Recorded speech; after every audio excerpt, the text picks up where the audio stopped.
জয় হিন্দ বন্ধুরা, আমার রান্নাঘরে তোমাদের সবাইকে স্বাগত জানাই। তো আমি এখন করব আলু সয়াবিন, নিরামিষ করে আলু সয়াবিন বানাবো। তা সেটার জন্য আমি প্রথমে কড়াইতে তেল দিয়ে নেব। তেলটা গরম হতে হতে আমি এখানে একটা বাটির মধ্যে হলুদ,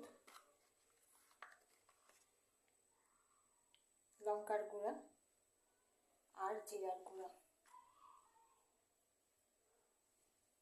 এটাকে জল দিয়ে মেশাবো। লঙ্কার গুঁড়ো আর একটু লাগবে, নিরামিষভাবেই করব কিন্তু একটু ঝাল ঝাল করব। তো এটাকে এখন জল দিয়ে গুলিয়ে নেব।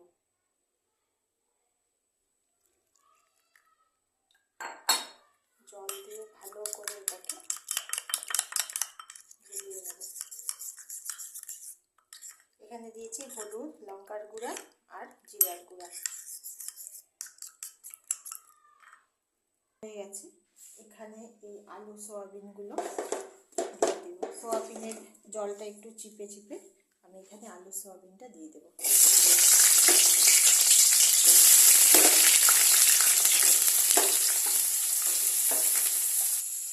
আলু সয়াবিনটাকে আগে একটু ভাজা করে দেবো, লবণ দিয়ে দেবো আর এখানে একটু হলুদ দিয়ে দেবো। হলুদ আর লবণ দিয়ে আগে একটু ভাজা করে নেব।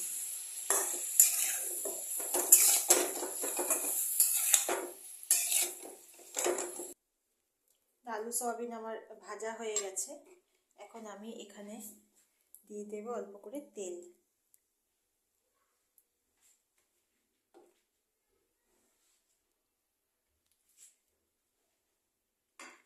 তেলটা একটু গরম হবে। তেলটা গরম হয়ে গেছে, এমনি তো কড়াইটা গরম ছিল, তেলটা মোটামুটি গরম হয়ে গেছে। তো এখন আমি এখানে দিয়ে দেবো এই জিরা,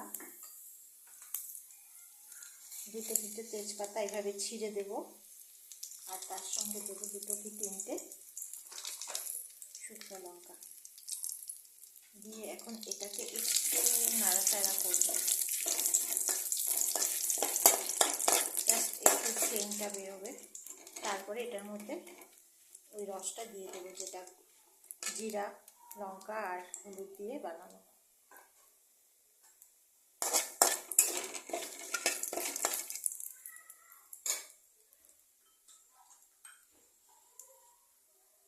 তো এটা হয়ে গেছে। এখন আমি এইটা এখানে দিয়ে দেবো।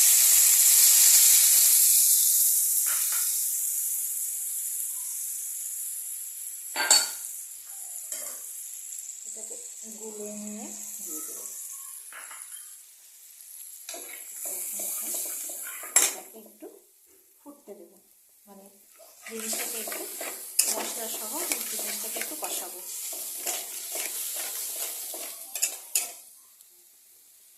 এখন এর মধ্যে দিয়ে দেবো আমি লবণ। নিরামিষ রান্নাতে লবণ একটু কমই দরকার হয়। তা আগে সয়াবিনে আমি লবণ দিয়েছিলাম, সেই জন্য লবণটা বুঝে দিলাম, অল্প করেই দিলাম।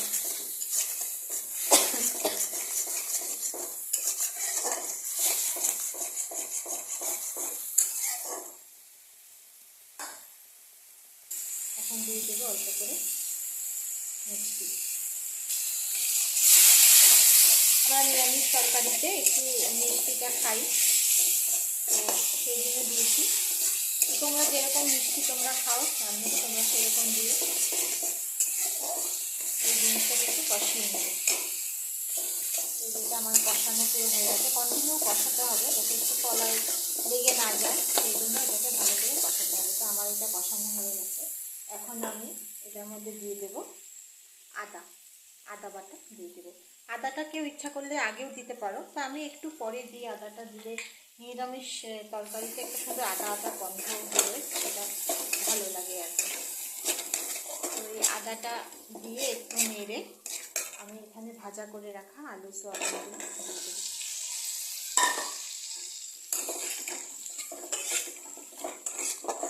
এটা একদমই সিম্পল নিরামিষ রান্না, এখানে অন্য ধরনের কিছু নেই।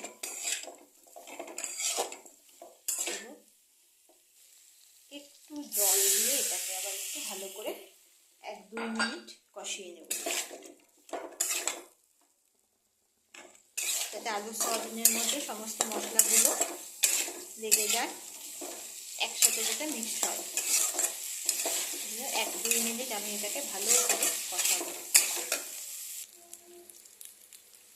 এটাকে আমি 2 মিনিট ভালো করে কষিয়ে নিচ্ছি। এখন আমি এটার মধ্যে দিয়ে দেবো গরম জল। গরম কেটলিতে গরম জল করে নিয়েছি। গরম জল দিলে ভালো, তাহলে স্বাদটা নষ্ট হয় না, স্বাদটা একই থাকে। যেহেতু আমি একটু মাখা মাখা ঝোল ঝোল মাখা মাখা একটু বেশি ঝোলও করবো না, একদম বেশি মাখাও করবো না, মিডিয়াম সাইজ রাখবো, তো সেই বুঝে আমি এখানে জলটা দিলাম।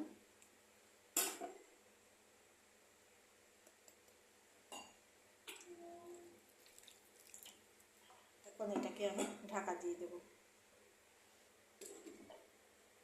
ঢাকা দিয়ে আমি 5 থেকে 6 মিনিট এটাকে ঢাকা দিয়ে ফুটাবো।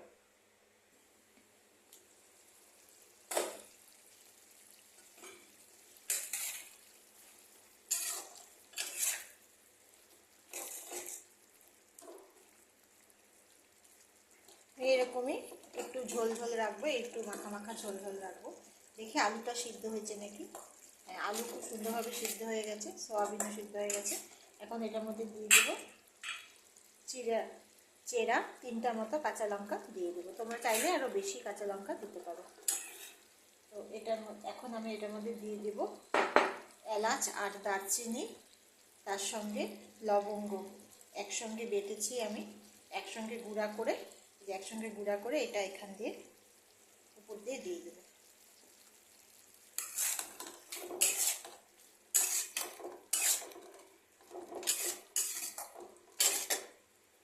এখন দিয়ে দেবো অল্প করে গোলমরিচের গুঁড়া।